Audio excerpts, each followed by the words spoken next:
What's up, everybody? It's Andrew, and welcome to episode 142 of the Jaguar podcast. We'll be talking a little bit about the Minshew injury and Jake Luton, our backup quarterback that we've drafted from Oregon State, getting the start. So let's get into it, but quickly before we start, remember to hit that subscribe button if you enjoy the content. For our returning subscribers, hit the little bell icon to get updates on the latest content.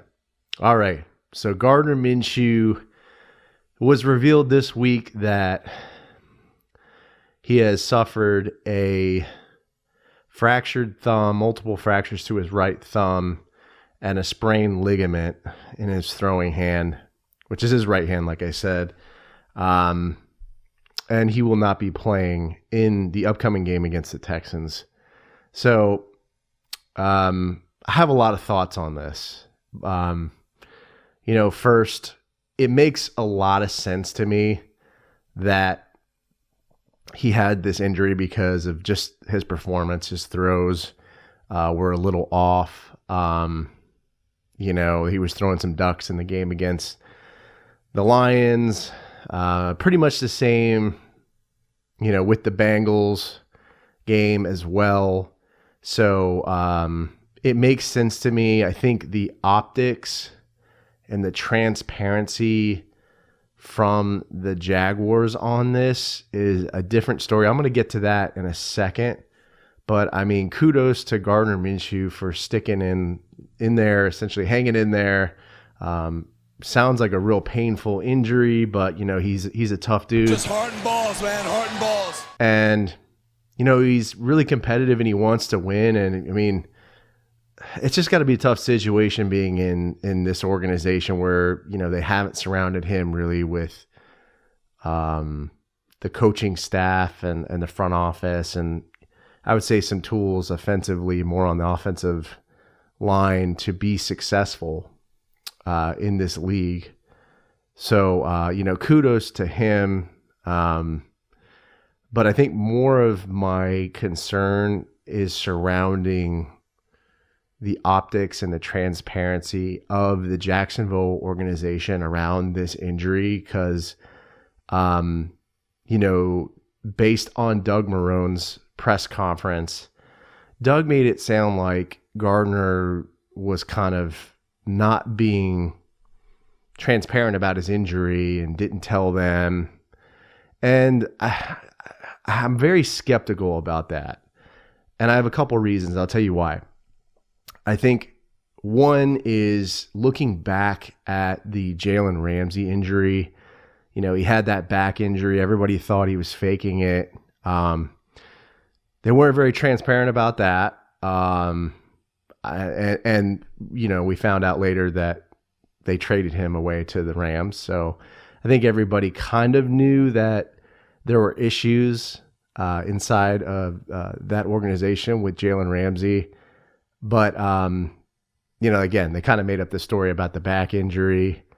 And another reason that I kind of am skeptical about this, and I don't want to come across as sounding like a conspiracy theory guy because I'm not, but, just the way Doug delivered it in the press conference, he was like, well, I was a little angry with him at first, but he's a competitor and all of this. And then they asked him if they were going to discipline him. And he was like, no, I'm not going to pursue that. But was still kind of faulting Minshew for it. And this team, as injured as they are, I can go on and on. You have Leon Jacobs with torn ACL.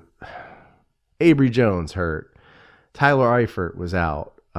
This team is so injury ridden. The one person that you had to kind of make sure is healthy was not. And of course, it's like a freaking hand injury. It's a thumb injury on his throwing hand. How do you miss that? It's just surprising to me. The guy, he hands the ball off using his right hand. Wouldn't you think if he had a fractured thumb that he would be wincing in pain. Like, what the hell is going on in Jacksonville with their training staff? Like, if they really miss that, that's a huge problem. I mean, my dad was a hand surgeon, so I know a little bit about this. I'm not an MD, but I just have a hard time digesting that and really taking it at face value and believing it, because that's an injury where, you're grabbing the football with your right hand and your thumb and you're throwing it. And, it's hard. It would be hard to even make a fist at that point. When you have a torn a torn ligament and multiple fractures. I mean, it's super painful. I mean, I imagine that they gave him some sort of needle, or some sort of painkiller, because it's pretty tough to get through that. Broken fingers are painful. And for that to be his throwing hand, I mean, it just boggles my mind how that's possible. I mean, this isn't a shoulder injury, right? Where you can you have your shoulder pads on. It's concealable, but your thumb, I mean, it's just tough. Like, what was he getting his thumb wrapped, and like they just, were like, oh, I guess that's normal, right? I mean, they must have seen something. I don't know if I'm really buying this from the Jacksonville organization. I feel like they're gaslighting us. It's a big smokescreen. That's what I feel like. I don't know what to believe anymore coming out of this organization. Shad's telling us that they want to win now, but I mean, look at this record that we have. I mean, it doesn't act like we want to win. It just looks like we want to tank. We want to tank for draft picks. As you guys know, I mean, I'm not a believer in it. I don't like it. I mean, I guess, what are your options at this point, right? I mean, with Minshew hurt, we go to Jake Luton. And he is the 6th round draft pick out of Oregon State. And, honestly, I like this move. I like going to Jake Luton instead of Mike Glennon, who, we've already seen his body of work. I'm not a huge fan. So, I mean, I like Doug going to Jake and seeing what he has there, but I don't see us winning that game. I'll talk more about it in my next episode, but man, the optics on this injury for Jacksonville, for their organization, it's not a good look, man. It's not a good look. And I feel like Shad has really favored this coaching staff. I mean, to say that they have 9 lives is an overstatement. This coaching staff and front office has had 20 lives. I mean, they should have been gone last season. Doug Marrone, well, maybe not Doug Marrone, but Todd Wash and Dave Caldwell should have been gone for sure. But Doug Stucker, he stood up for Todd Wash. He stuck up for him. And I don't think it's paying off right now. But I don't know. Like, I don't know what Shad's going to do. He may bring him back next year. He may bring back all of them. I don't know. I don't know what to believe at this point or what to really think of, because they've been on such a long leash, to say the least. And man, it's just, it's an interesting situation. But yeah, Jake Luton will be our starter week 8 against the Houston Texans.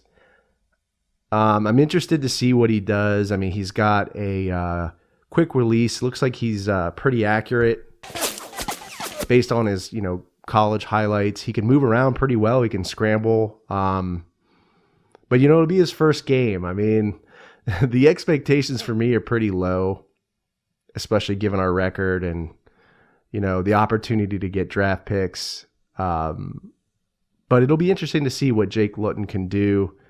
And it'll be exciting to watch for me. I'll be streaming the game. So, stop by my YouTube channel and Podbean. this Sunday, streaming the game at 1 p.m. Eastern Standard Time. So come by, hang out, we'll have some laughs, we'll have a good time, and we'll watch the game, and it'll be a good time. But let me know how you feel about the Gardner Minshew injury. Were the Jaguars, the organization, were they hiding it? Do you think it was a smokescreen? I kind of think it was. I'm speculating a little bit, but I'm interested to hear what you guys think about it. Especially given that, Gardner Minshew knows they're going to be drafting a quarterback. Can we expect a trade at the end of the season? I think it's definitely plausible. But, let me know how you feel about that. Leave a comment on the YouTube video or podcast episode. Come by my Twitter feed. Say hello. I'll be putting, some surveys up. And, stay safe, stay healthy, go vote. It's election night. Stay safe, stay sane, stay healthy. Go Jags, and I'll see you next time.